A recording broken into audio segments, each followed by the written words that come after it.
It's that time of year again, and I'm not talking about just the holiday season. It's the time of year when the United Nations convenes the annual climate conference. This is called COP. This year's COP 28 from November 30th until December 12th are the dates that it's being held, and this year it's being held in Dubai.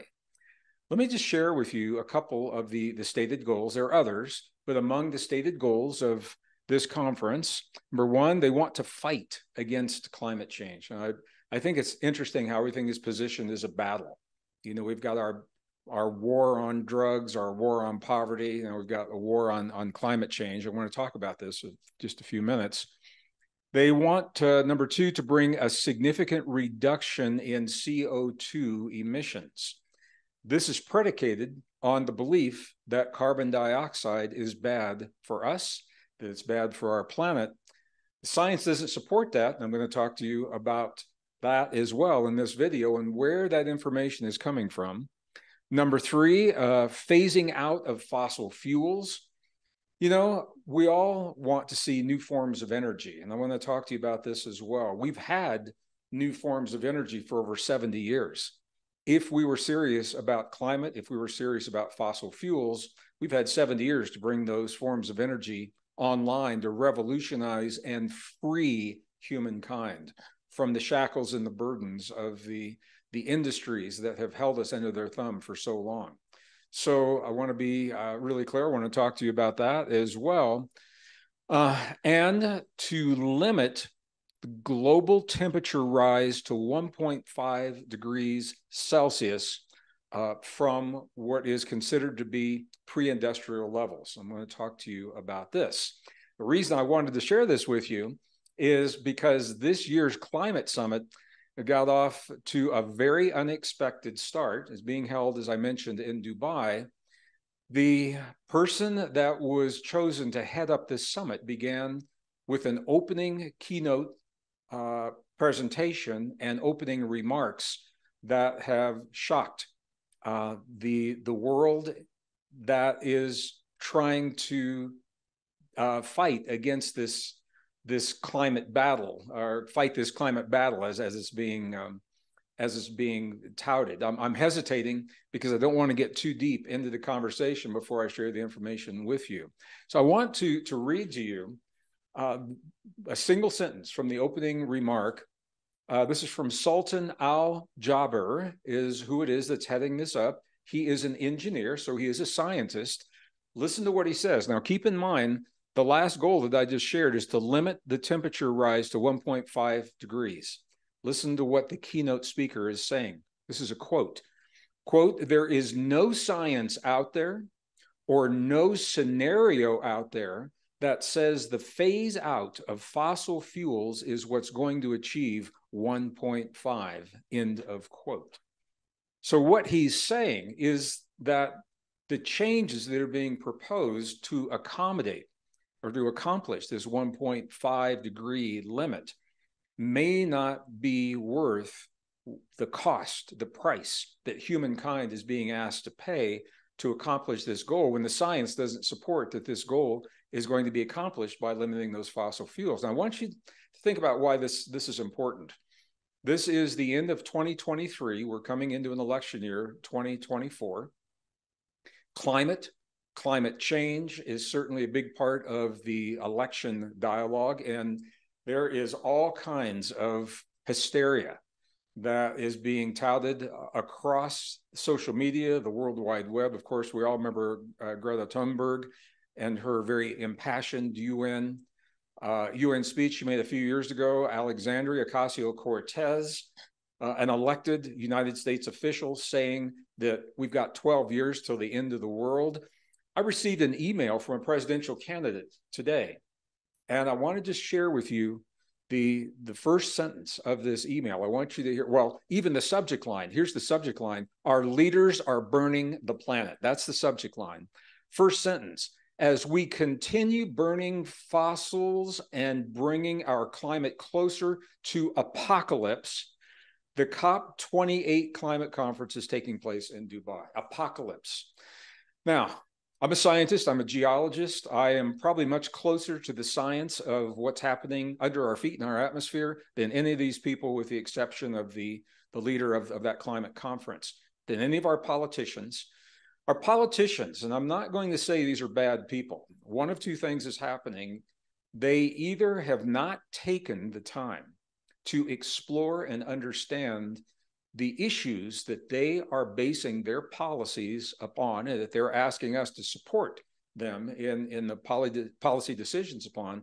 Either they haven't taken the time to understand it, or they do, and they are part of the problem. They are working against the very foundational principles that can help us to free our society, to lift people out of poverty, and to create the innovations in the world that we know are possible. One of those two things is happening.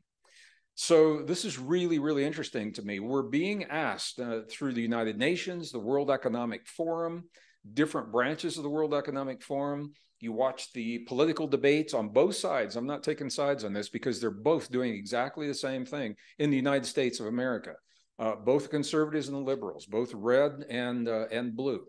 They are both basing their information and what they're saying to us very impassioned. There's no doubt that they're impassioned. And I think there's no doubt that they believe what it is they're telling us to be true. The problem is the science doesn't support it.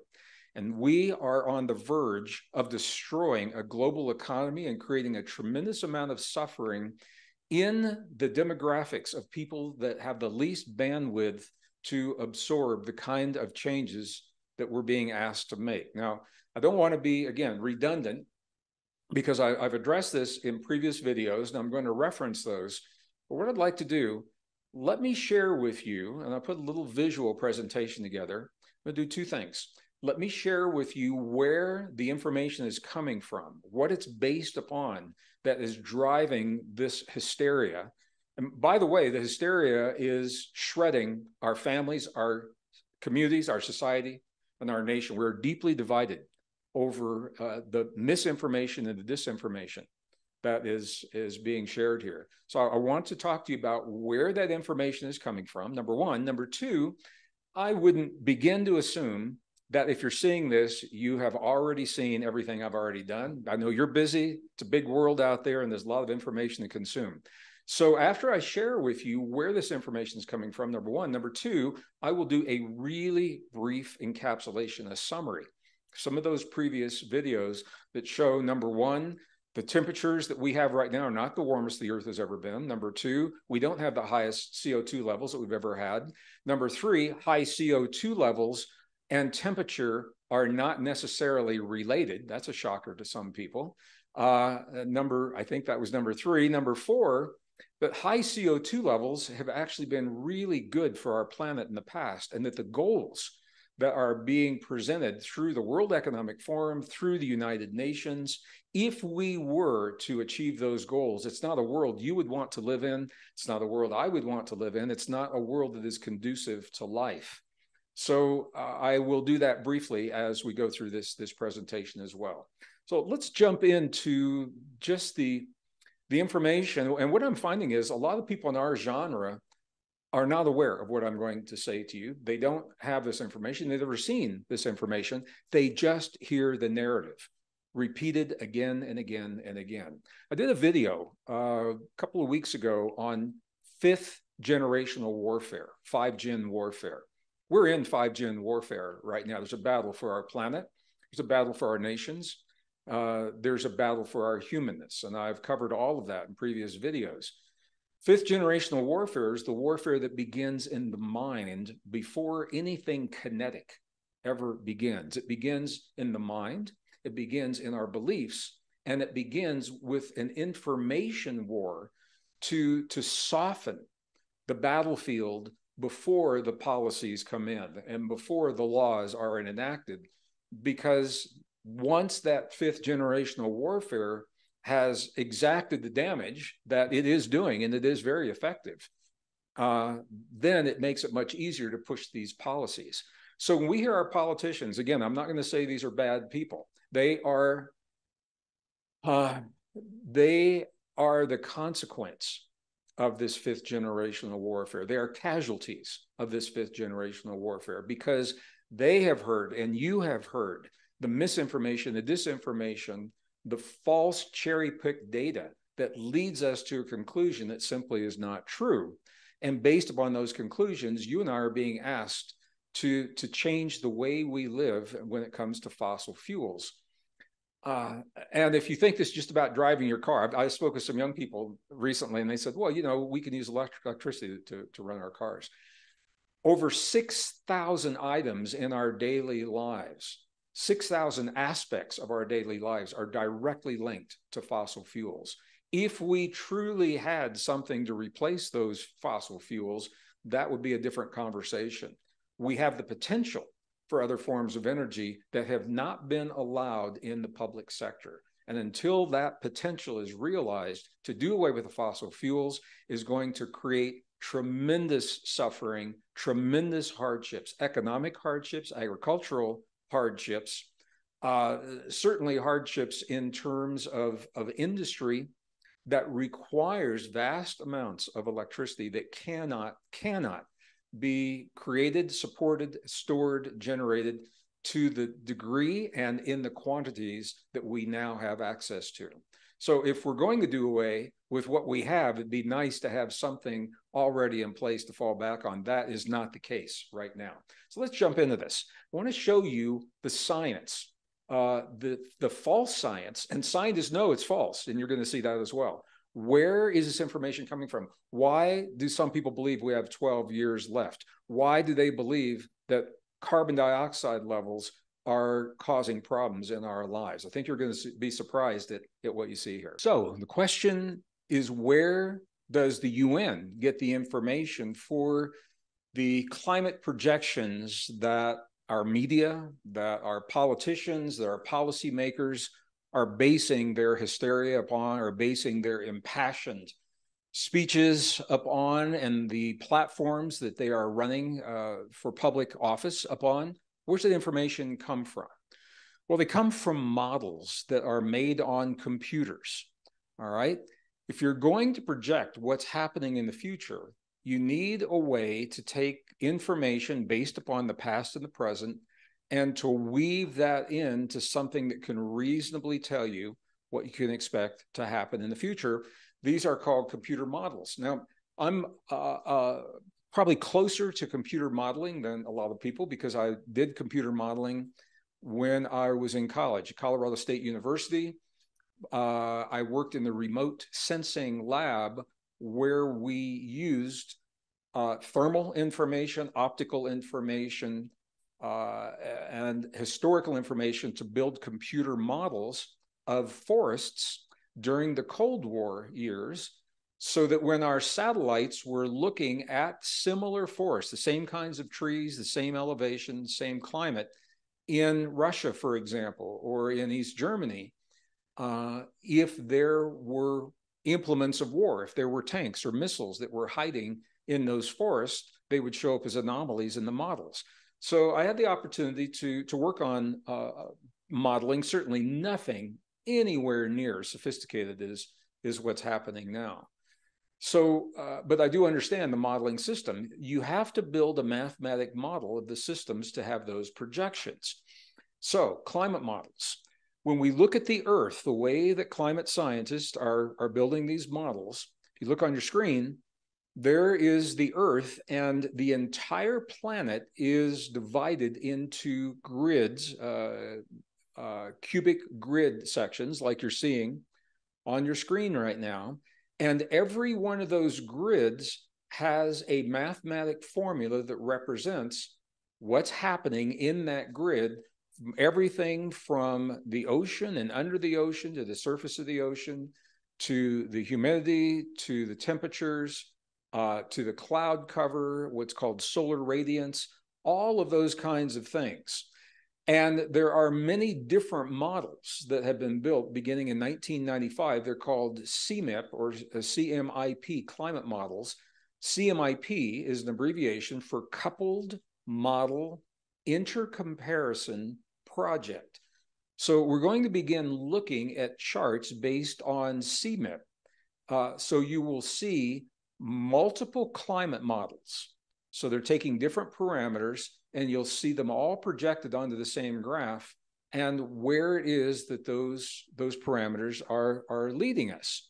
So here's what I mean by this. When we divide the planet into these into this grid, and each grid has a very precise, and this is both for vertical kinds of information, what are called vertical exchange vectors between high altitude, low altitude, and all of those things, and horizontal. I mean, wind currents, all of these things are taken into account. And there's a sample, there's a mathematic formula so that mathematically what's happening in that one grid, in that one little piece, is being represented. And then they take all of those mathematic formulas representing all of those grids, and they put them together to create a projection. Now, as you can imagine, this takes a lot of computing power. Some of the biggest computers in the world are using this. So I have no problem with the principle of modeling. Where I do have a problem is that the models are deeply, deeply flawed. The scientific community knows this, and we are so far down the road in this narrative that it's very difficult to push back. It's very difficult to share the truth of what's happening. Scientists, their tenure depends upon this at the university. University funding depends upon this. If you're a researcher, your research has to support these models. There's all kinds of conversation about the levels of corruptness that are happening behind the scenes building these climate models. All right, and let me just show you what's happening. The first assessment report, called FAR, a very innovative acronym. The second assessment report by the UN, SAR. The third, TAR. And the fourth, they changed the notation a little bit, assessment report 4, AR4. What you can see on your screen is that the information in each of those little cells of the grid is becoming more and more refined, or what we say is there's a higher resolution of information. So we're getting better at refining the data, but the principle the data is based upon is what's flawed. So I want you to take a look at this. This is an example of CMIP. So they are called representative concentration pathways, RCP. What you're seeing on your screen, each of those little squiggly lines is one model that is modeling some aspect of, Earth's climate system, where parameters have been adjusted or shifted or changed one way or another. And you can see that the models are all over the place, but they are generally trending to the top and to the right. So in the future, if you look at the bottom of your screen, the year 2100 is on the right-hand side of the screen. 2080, 2060, 2040, 2020 is where this begins. So they're all over the place, and in general, they are trending up, which is warmer as we go right to our future. So this is an example of IPC climate models of representative concentration pathways, RCP, and you can see they're color-coded. The RCP colors in the upper left-hand part of the chart represent the little squiggly lines that you're seeing. Now, the next image that you're going to see is where these predicted models are compared to the actual data. If a model is a good model, here's what should happen. If it's a good model, if it represents all of the parameters accurately, then you should be able to take that model after a moment in time has already occurred. So after the year 2020, for example, has already occurred.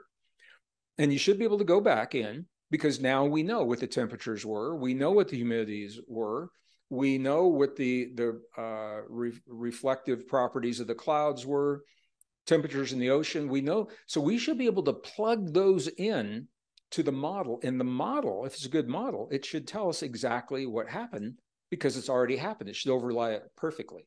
Check this out. This next image is the predicted model versus the actual data. What you're seeing in the black for at this period of time is the actual what would actually happen. This is compared to all the predictive models. And what you can see is what actually happened is nowhere near what was predicted in that period of time. Look at it's on the low end of that channel. And the term that's used at these models are actually running hot. All right, hot in terms of literally in terms of temperature. So there was a committee, United States House Committee on Science, Space, and Technology hearing. March 29, 2017 is when this happened. So this is how long ago we knew these models were flawed. And I'm going to share with you one part of the testimony. This is John R. Christie's professor of atmospheric science. So he knows what's going on. Alabama State climatologist, University of Alabama. These next couple of charts are from his testimony in the United States U.S. House Committee on Science, Space, and Technology. Here's what's happening. There's a lot going on here, but you now have enough. I think you're going to be able to see what's going on.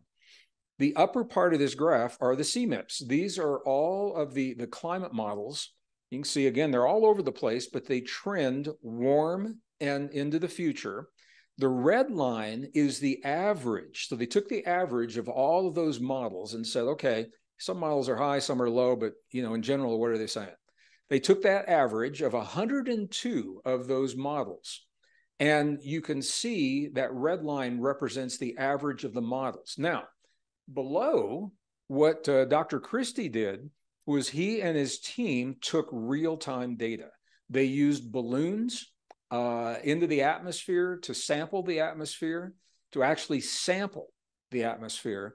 They used satellite imagery and satellite information to actually sample real-time what was happening.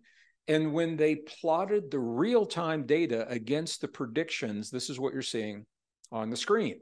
What you're seeing below from Christie, you're seeing those three. The circles are balloons, the squares are satellites, and the diamonds represent a little bit different kind of analysis that I won't go into here, but they're all real-time data, all right? And it's obviously what's happening. The predictions are way high and way hot, and the actual data is nowhere near those predictions, all right? So this is one example, but this was congressional testimony.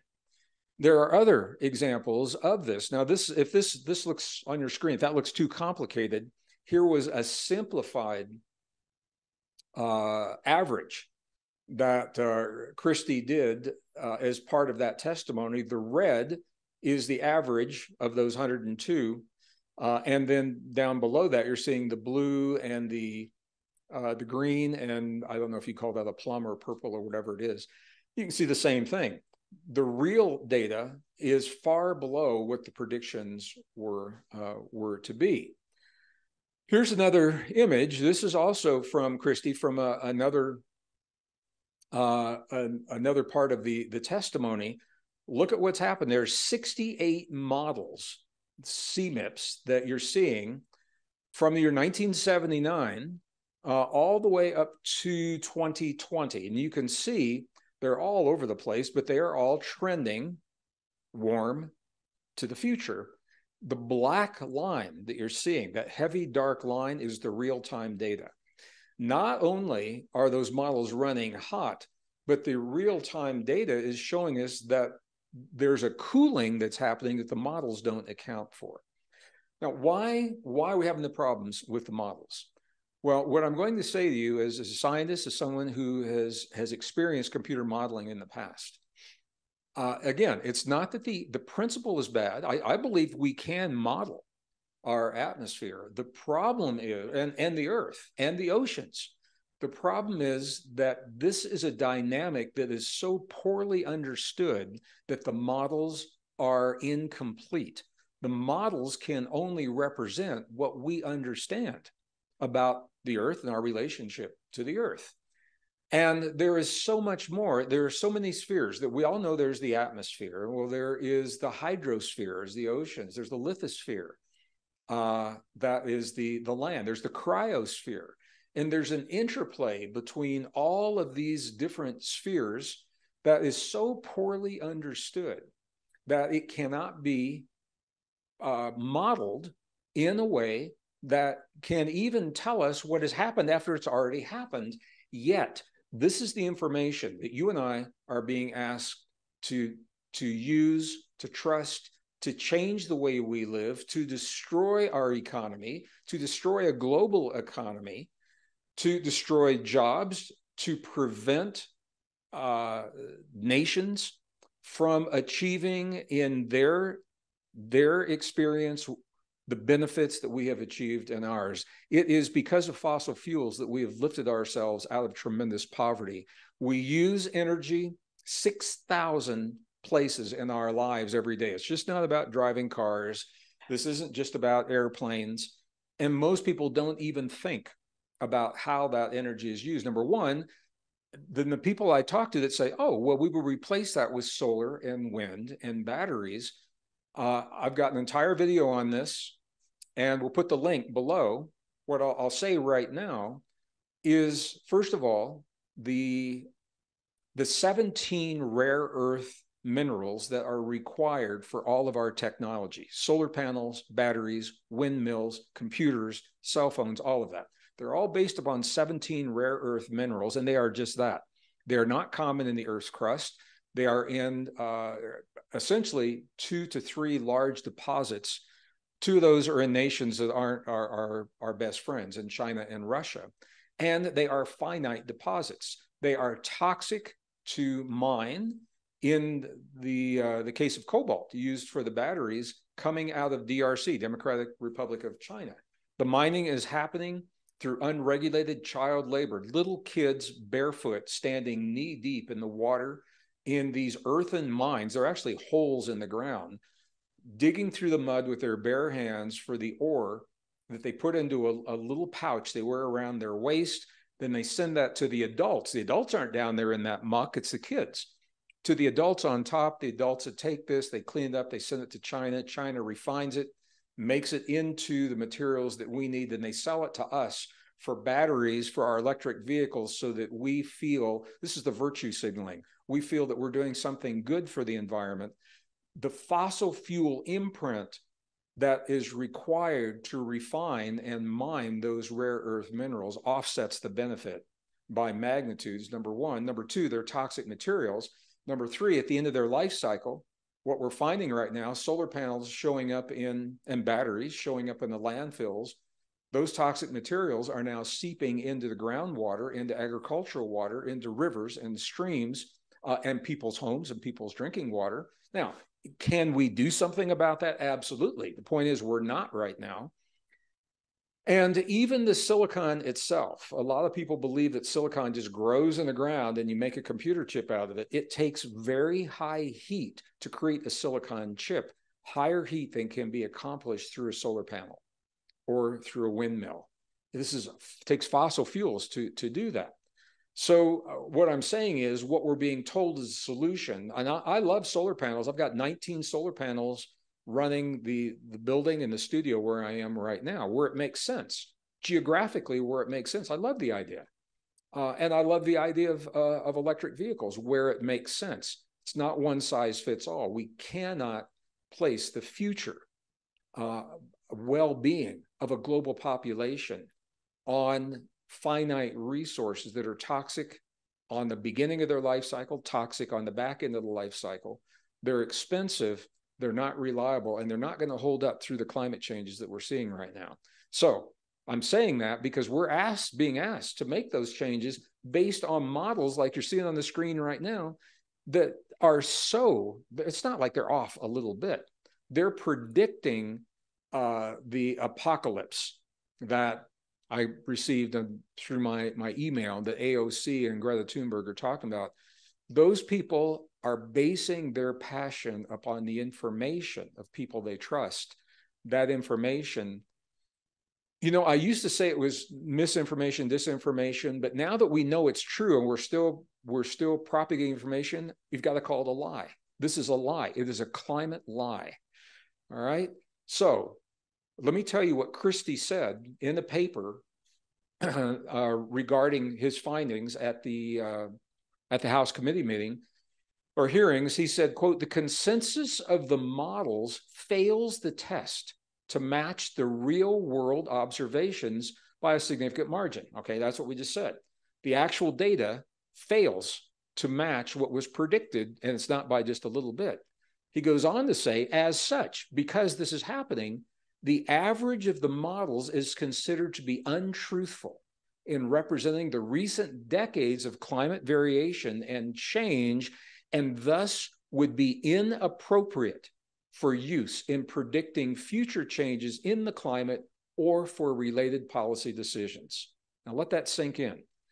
This isn't conspiracy. This isn't politically based. Here is a climate scientist telling you the data doesn't support the narrative. He's saying it'd be untruthful to represent what we've seen in those models, and that the models are inappropriate for use in predicting future changes, either in the climate or for the policy decisions. So here it is. How come we don't hear about this? This is part of the 5th generational warfare that I spoke about in another video. It's the warfare that begins in the mind and with our beliefs before it ever reaches the place where something kinetic is happening. There's a battle, many battles playing out. There's a battle for our body. There's a battle for our health. There's a battle for our beliefs, a battle for our thoughts. There's a battle for Earth. There's a battle for our divinity. And I talk about all of these in the videos that we have on this channel. That battle right now is being waged in our minds and in our hearts, what we believe to be true. And you're seeing this reflected in people all around us. And I wanted you to see, number one, because the climate change conferences are happening now. COP28 is happening now. Number two, we're going to have a year of people, of politicians, some of them we may like more than others, when it comes to climate, if they are telling you that we've got 12 years left, if they're telling you that we have to ban fossil fuels, what you know is they're either misinformed, they haven't taken the time to understand the policies that they're asking you to accept, or number two, they do understand it and they are part of something even more nefarious that I'll talk about in another video. One of those two things is happening. They're not alone. John Christie's not alone. Look at this. Dr. Judith Curry, she's a former chair of Earth and Atmospheric Sciences at Georgia Institute of Technology. This is a very prestigious university. Here's a link. You can see her entire statement. What she says is there is no climate emergency. We're being told that you know, we've got to, I mean, the hysteria is just off the charts. Freeman Dyson, a physicist, British-American theoretical physicist, very well known for in terms of the Nobel laureate and the principles that he's worked on. He says, I don't think there is any catastrophe. It's foolish to do anything spectacular, which is what we're being asked to do, to change an entire model of civilization in response to climate change. Now, nobody is discounting the fact that the climate is changing. And that's the point. As a geologist, I've been talking about climate change since 1979. It's my first year in the industry in Denver, Colorado, when I began working in the energy industry. Very well-known fact. Geologists know this. Climate change is a fact. Disingenuously, we're being told if we fight against it, that somehow we're going to change what's happening rather than adapting to the climate change. And I'm going to talk to you about where it's coming from here in just a moment. Adapting to, it's only a problem if we're not prepared for the change. It's only a problem if we choose to live our lives and build our homes 10 feet from the edge of the ocean and have our vital power lines on spindly little sticks, you know, the telephone poles that are vulnerable to high winds and to ice storms that come with climate change. It's only a problem if we continue to live the way we've always lived. We can adapt and prepare for and harden our power grids and do the things that are necessary to minimize the impact. And we're not doing that. We're being told falsely that all we have to do is give up an entire industry, way of life, and economy, and somehow everything's going to be okay. The evidence doesn't support it, just doesn't support it. All right, so I began, where's the information come from? I just gave you a couple of examples. The IPCC models are based upon computer models. Most of these are developed in the academic world. Good scientists, they just don't have all the information. We do not understand this, and I'm going to go into some information now and show you what it is we don't understand. So where's the information come from? I just covered that. It's all based, now think about this. This whole conversation, this whole COP28, the whole World Economic Forum push, the whole United Nations 17 Sustainable Development Goals, it's all based and predicated on the belief that carbon dioxide is bad. Number one, that it's bad for us. Number two, that an increase in carbon dioxide is a problem for us. Now, I've addressed this in so much detail. I don't want to be redundant. If you've already seen it, you can drop off right now. I don't want you to be bored with the information if you haven't seen it. And I know that not everyone has seen, again, every one of my videos. Let me just summarize it really quickly for you here. Just a couple of slides from previous presentations. Number one, we're being told that we've got the highest levels of CO2 that we've ever had.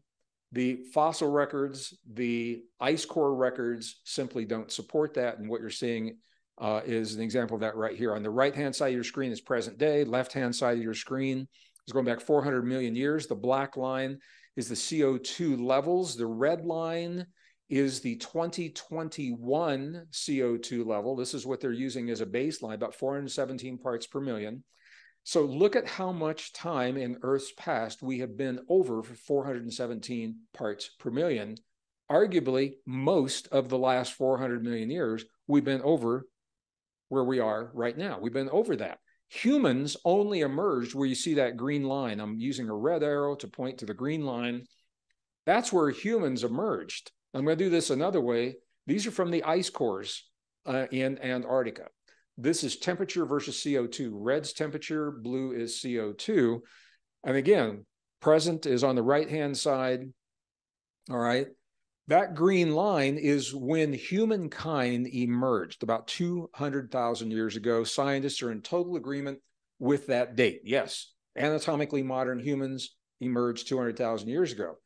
So look to the left of when we emerged, and you see carbon dioxide levels ebbing and flowing, rising and falling before we ever got here, just like they are after we got here. But you also see something that is really, really difficult. It's an inconvenient chart, is what many people call this. If you're moving from the left to the right, if you're moving from 800,000 years ago to the present day, look at what rises first. It is the temperature rises before the greenhouse gas, before the carbon dioxide. The blue, by the way, is CO2.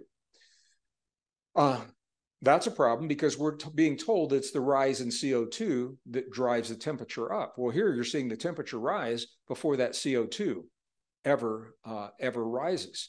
You're seeing it before humans emerge, and you're seeing it after humans emerge. There is a reason for this, and it's something that a lot of scientists simply don't want to talk about. All right. So what are we saying? Is there a direct link between CO2 and temperature? There may be, but it is not an absolute. Here's a chart. The right-hand side is present day, left-hand side 600 million years before present.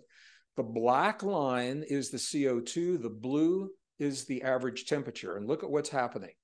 Look at between 100 and 200,000. Look at the bottom of your screen. You see 100, and then you go left 200. Midway is 150 million years ago. Look at what happened. The black, the CO2 was high, but the temperature is low. All right. If high CO2 drives high temperatures, that's not supported there. And then you see it in other places as well. Or you see the temperatures are high, but the CO2 levels are low, where you see 100 million years all the way up to the present.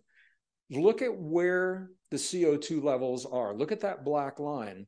From 150 million years ago to today, it declines to the right. It goes down to the right. We are at historic low levels of CO2 in terms of Earth history.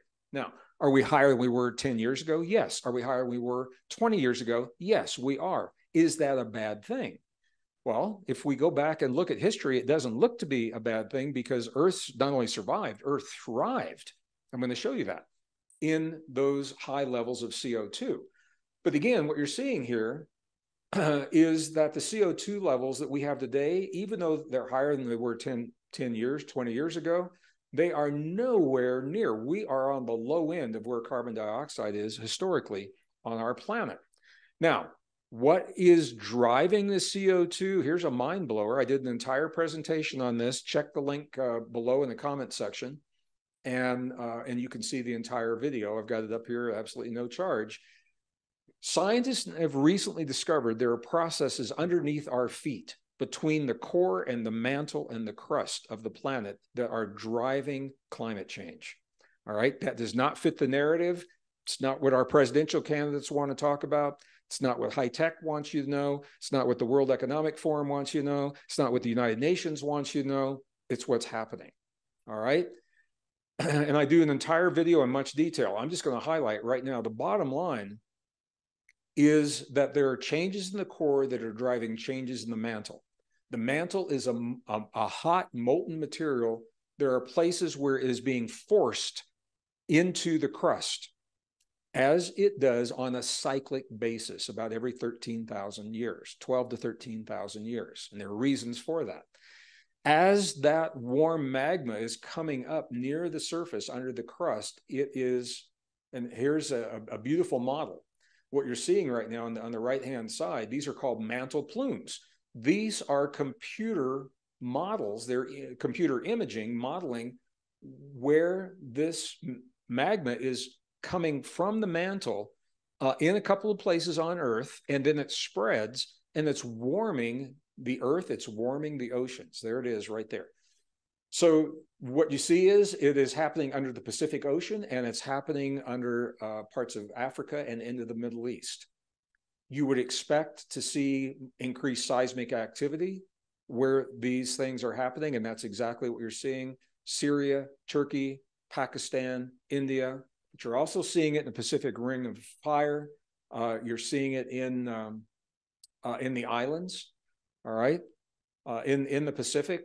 So what is the implication, the climate implication? Now, I want you to look at the bottom of your screen. This isn't my theory. This isn't a conspiracy. Look at the bottom of the screen. This is climate.nasa.gov. NASA knows what I'm saying to you. Here's the quote: 90% of global warming is occurring in the ocean, causing the water's internal heat to increase since modern record keeping began in 1955. All right. What's the big deal? What does that mean? If you remember your high school physics, cold water holds more gas. Carbon dioxide is a gas. The oceans of our planet are the biggest, it's called a sink, a carbon dioxide sink, S-I-N-K, or a sponge or an absorber of carbon dioxide. And they continue to. The oceans are absorbing a lot of carbon dioxide, as are the forests. That's going to be important in a minute. When the oceans are cooler, they hold more carbon dioxide. When the oceans warm, guess what happens? They will hold less gas. Where does that gas go? It's emitted into the atmosphere. It's exactly what's happened. Now, 340 gigatons of CO2 annually are coming from the ocean, as opposed to 35 to maybe 40 gigatons from industry. All right, so the oceans are where most of the CO2 is coming from. The oceans are warming, but look at this. They're warming from the bottom up. Glaciers are melting from the bottom up. They're melting from underneath. That would not be the case if the warming was from the atmosphere. I'm not saying to you anything that scientists don't already know. These scientists just don't have a platform, and they are beholden, in many cases, in academics, they're beholden to funding sources, and they can't talk about stuff like this. So this is NASA telling us 90%. Yeah, are we contributing a little bit, but it's not causing the climate change. We are not the sole source of CO2. We're not the sole source of greenhouse gases. That is a statement that was made by one of the participants at the COP28 in a television interview. He said, we are the source of the greenhouse gases. Not true. fossil fuels, he said, are the source. Not true. All right, so this is where this is coming from. Now, I'm just going to do this again. I'm going to do this very quickly. Is carbon dioxide bad for us? Well, let's take a look at the past. Whoops, I'm going backwards. Triassic period in geologic history is a very specific mark in time. Carbon dioxide was high, 2,000 parts per million. Right now, it's only 417 parts per million. Earth didn't die. Forests were green. It was warm on Earth. How warm? Between 122 and 140 degrees Fahrenheit was the global temperature. These are like Dubai temperatures as a global average. Uncomfortable for some people, but certainly not the end of the world. Now look at this. Jurassic period, and we've all heard of this because of the movies, CO2 dropped to 1,000 parts per million. And again, we're at 417. 1,000 parts per million, the average global temperature, not bad, 80 degrees, 80.6, 81 degrees during a day, 59 degrees at night. Those are nice temperatures. With 1,000 parts per million, much more than we've got right now. But then look at this. During the Cretaceous period, CO2 jumped back up to 2,000 parts per million. It didn't drive the temperatures up. Look at this. Global average temperatures, 82 degrees Fahrenheit. It's actually 2 degrees warmer, and 52 degrees Fahrenheit at night. There is not a direct correlation between carbon dioxide and temperatures. There are other factors, and those factors are not incorporated into the climate models that are being used right now. By the way, where you see in the Jurassic and Cretaceous, those higher levels of carbon dioxide, the forests were deep, dense, green, abundant sea life, abundant land life. This is diversity of life that was thriving because CO2 is food for the plants. It's food for the forests. Now, United Nations World Economic Forum, they have given us very specific targets. Now, I'm speaking quickly because this is a summary to more detail in the other videos. They're giving us targets they want to meet. 2021 carbon dioxide level is 414.7 parts per million. The United Nations is using the year 2010 as the baseline, all right, at 390 parts per million. All right, and what the UN wants to do, the goal is a 45% reduction from 2010 levels, all right? 2010, 390 parts per million. 45% reduction in that would be 214.5 parts per million. If that sounds low to you, you're right on. That is dangerously low. You don't want our planet to drop to 214.5 parts per million. Let me show you why. This is from a peer-reviewed paper published in the journal Nature. This is Nature Communications, 2019, so it's fairly recent. If we were to reach those climate goals, when was the last time we saw them on planet Earth? It was during a time called the Pleistocene epoch. All right. This is a direct quote from that paper. The study shows that for the entire Pleistocene era, CO2 concentrations averaged 250 parts per million. They averaged 250. Look at this. The UN wants us to go all the way down to 214. Well, what was Earth like at 250 parts per million during the Pleistocene? Well, check this out. The average CO2, the average temperature, the average ice, and what it did to life. During the Pleistocene, the average 250 parts per million. Today, it's 417 parts per million. The average temperature was 46 degrees Fahrenheit. Today, it's 57.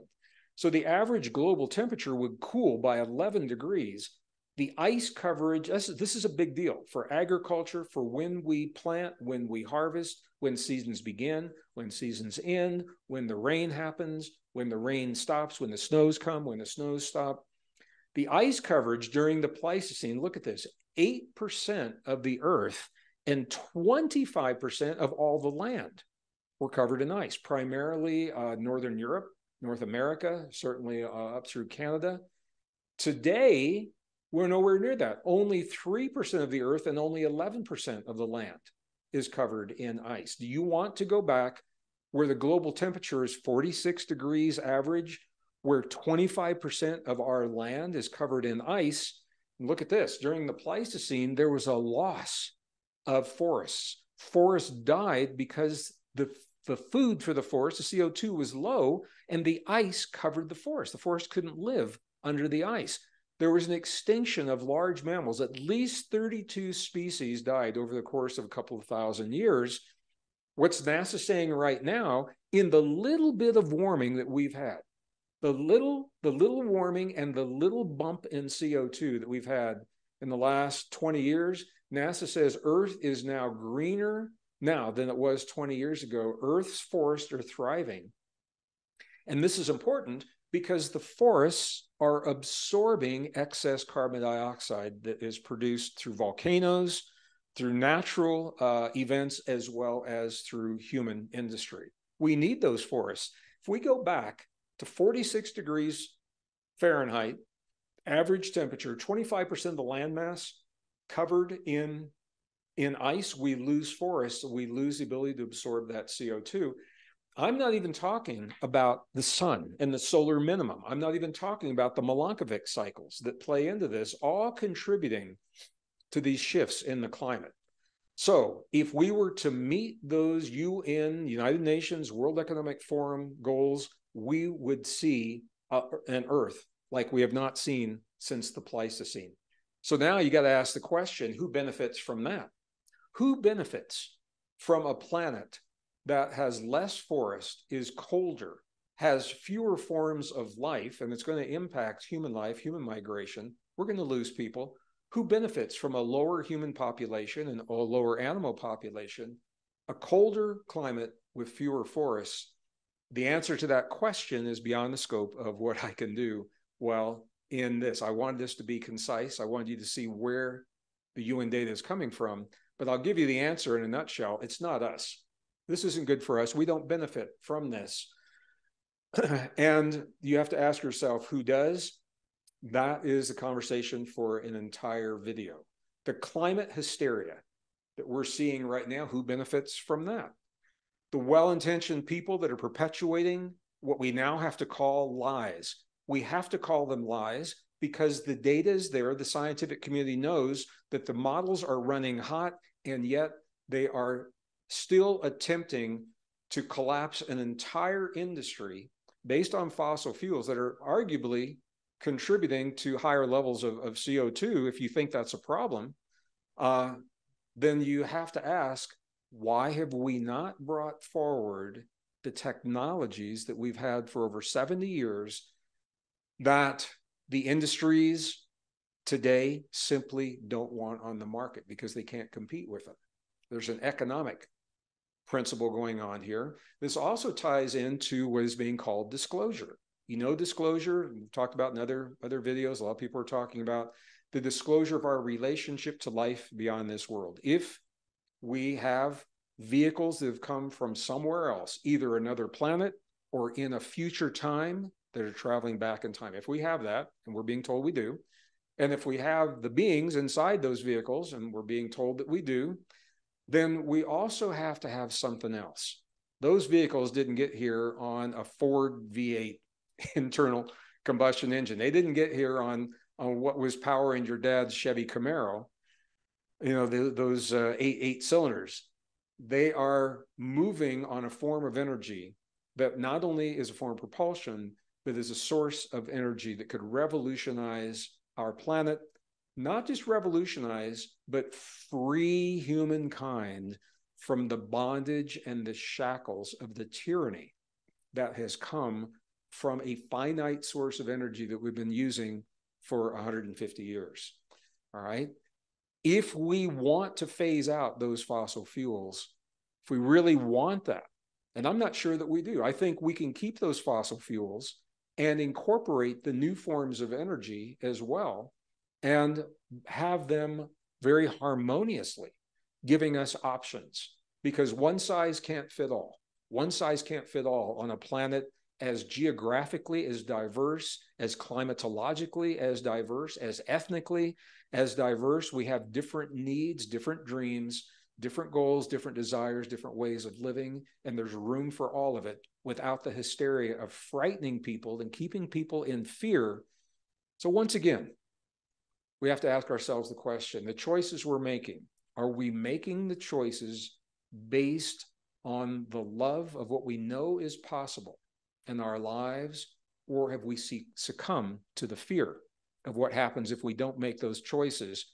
There's a fifth generational warfare that's being directed at you and me so that we do the former, so that we make our choices based upon the fear that is being perpetuated through climate science that simply is not supported by the data. All right, I'm going to stop here. I hope this has been useful for you. As usual, drop me a note. I'm assuming they will leave, the company will leave the comment section on. You're going to see a little pop-up from YouTube informing us of what climate change is, because the algorithm is going to pick up the word climate change. You see a little window come up and it's going to tell you what climate change is. Read what it says and ask yourself how that compares to what you've seen through the science that I've shared with you. And we'll take it from there. All right. Thank you for sharing part of your day with me today. I look forward to our next.